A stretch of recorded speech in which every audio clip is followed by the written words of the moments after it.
नमस्कार दोस्तों, दिल की बात आपसे सब तक नए एपिसोड में फिर से आप सभी का स्वागत है। और जैसा कि आप जानते हैं कि हम हमारे शो में हमेशा किसी न किसी खास शख्सियत से मिलते हैं जिनके विचार आपके लिए, हमारे लिए और समाज के लिए कहीं ना कहीं प्रेरणादायक साबित होते हैं। और आज हम जिनसे मिलने जा रहे हैं उनसे मिलना वाकई में हमारे लिए भी बहुत ही खुशी की बात है, बिकॉज बहुत बड़ी गुरु भक्त हैं और शिक्षा जगत में कई वर्षों से कार्यरत हैं। श्री सत्य साई पीजी महिला महाविद्यालय की प्रिंसिपल हैं। मैं सबसे पहले स्वागत करना चाहूँगा कल्पना शर्मा जी का। मैम, स्वागत है आपका हमारे शो में।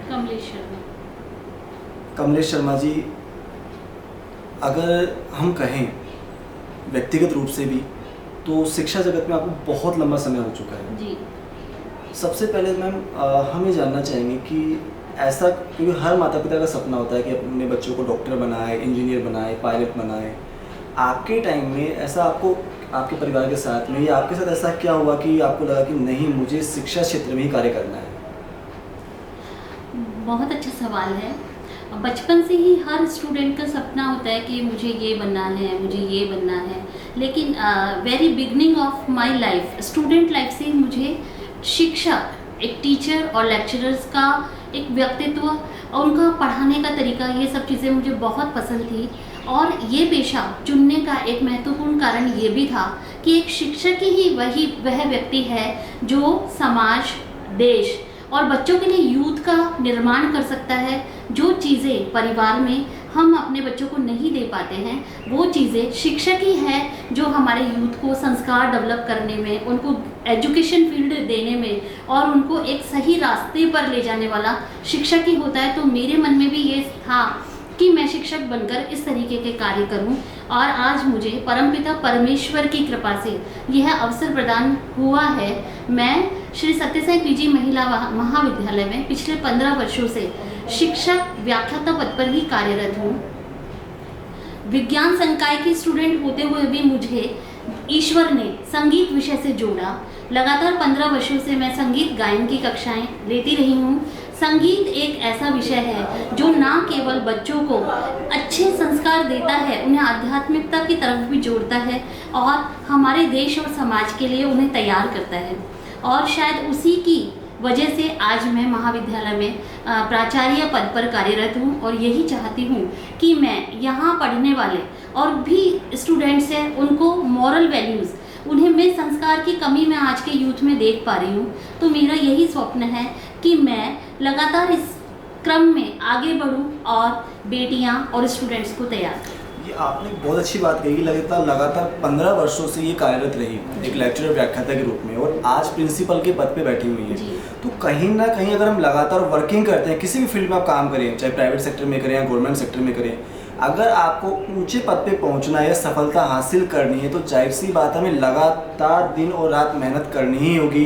हमें ऐसा नहीं सोचना है कि यार हम लोग बहुत 1 साल हो गया, 2 साल हो गया, हम सक्सेस नहीं हो पा रहे हैं। तो ये हमारी गलत सोच है और इसी की वजह से हम कहीं ना कहीं गलत रास्ते पे चले जाते हैं। मैम, आपने एक बात कही कि बच्चों को आप संस्कार देना चाह रही हैं, आप कोशिश भी आप पूरा कर रहे हैं इस क्षेत्र में लेकर, लेकिन वर्तमान समय में ऐसी परिस्थितियां हमारे चारों तरफ बन चुकी हैं, चाहे वो पारिवारिक रूप से हो, आर्थिक रूप से हो या राजनीतिक रूप से, सामाजिक रूप से, कि बहुत से बच्चे, बहुत से यंगस्टर्स ना चाहते हुए भी गलत ट्रैक पे जा रहे हैं। इलीगल एक्टिविटीज़ में इन्वॉल्वमेंट हो गया है, या हम देखते हैं मोस्टली चाय की थड़ियों पर, सड़क किनारे स्मोकिंग करना, ड्रिंक करना बहुत ज़्यादा बढ़ता जा रहा है। और एज ए पेरेंट या एज ए टीचर अगर कोई उन पर रोक लगाने की कोशिश करते हैं या उनको सही रास्ता दिखाना चाहता है तो वो उसी के खिलाफ अपोजिट बोलते हैं जी।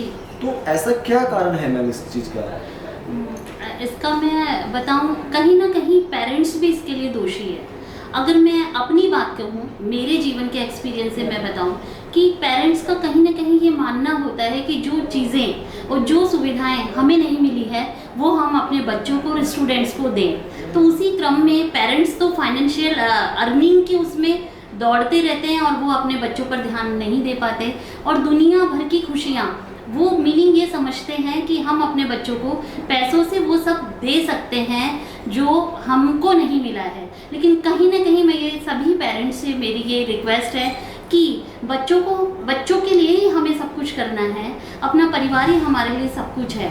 लेकिन कहीं ना कहीं बच्चों को एक अभाव की स्थिति भी उनके माइंड में होनी चाहिए कि पैसों का मूल्य भी उन्हें समझ आना चाहिए, कहीं ऐसा ना हो कि हम पैसों के पीछे भागते भागते हमारे बच्चों में संस्कार और उन्हें समय नहीं दे पाएँ। तो सबसे बड़ी बात यह है कि पेरेंट्स से मैं यही अनुरोध करूंगी कि आप अपने बच्चे को समय दीजिए। और एक दूसरा सबसे बड़ा बच्चों से दूरी और ये क्राइम बढ़ने का कारण है सोशल मीडिया एंड मोबाइल। तो हम बड़े प्यार से अपने बच्चों को ओकेजन्स पे गिफ्ट करते हैं कि बेटा ये ले, तेरे लिए एप्पल का फ़ोन है, ये ले। तो कहीं ना कहीं हम ही अपने बच्चों को उस तरफ ले जा रहे हैं जिस तरफ हमें नहीं ले जाना चाहिए। मैंने भी किया, कोई भी पेरेंट्स करते हैं तो ये गलत नहीं है, लेकिन ये सब चीज़ें अनुभव से ही सीखी जा सकती है। तो इस चीज़ पर भी अगर पेरेंट्स ध्यान दें तो कहीं ना कहीं हम इस चीज़ को रोक सकते हैं। ये बात इन्होंने काफ़ी हद तक सही कही है। अगर हमें देखा भी जाए तो वाकई में हर पेरेंट्स चाहता है कि अपने बच्चों को खुशियाँ दे, हर तरह का अच्छा माहौल उनको प्रोवाइड कराए, लेकिन कहीं ना कहीं वो अच्छा माहौल ही उनके लिए बुरा भी साबित हो जाता है। और सबसे बड़ी बात, जैसा कि इन्होंने कहा, बच्चे को अभाव का भी पता होना चाहिए। अगर अभाव भी पता नहीं होगा, हमेशा पॉजिटिविटी, अच्छी चीज़ें मिलेंगी, तो जैसे ही लाइफ में कोई सडनली नेगेटिविटी आएगी या कोई गलत माहौल आएगा, वो डिप्रेशन में जाएगा, टूटेगा वो बच्चा कहीं ना कहीं।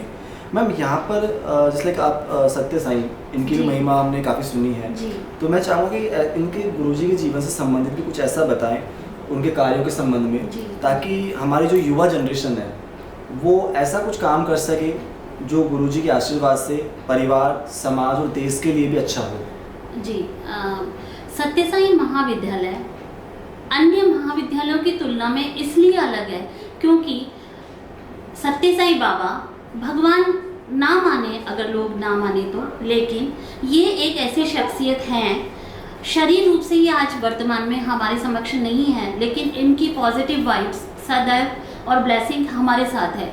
सत्य साईं बाबा ने ऐसे कार्य समाज के हित के लिए किए हैं।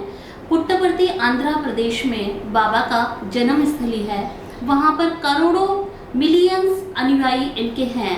विदेशों में भी काफ़ी सेंटर सत्य साईं बाबा के हैं।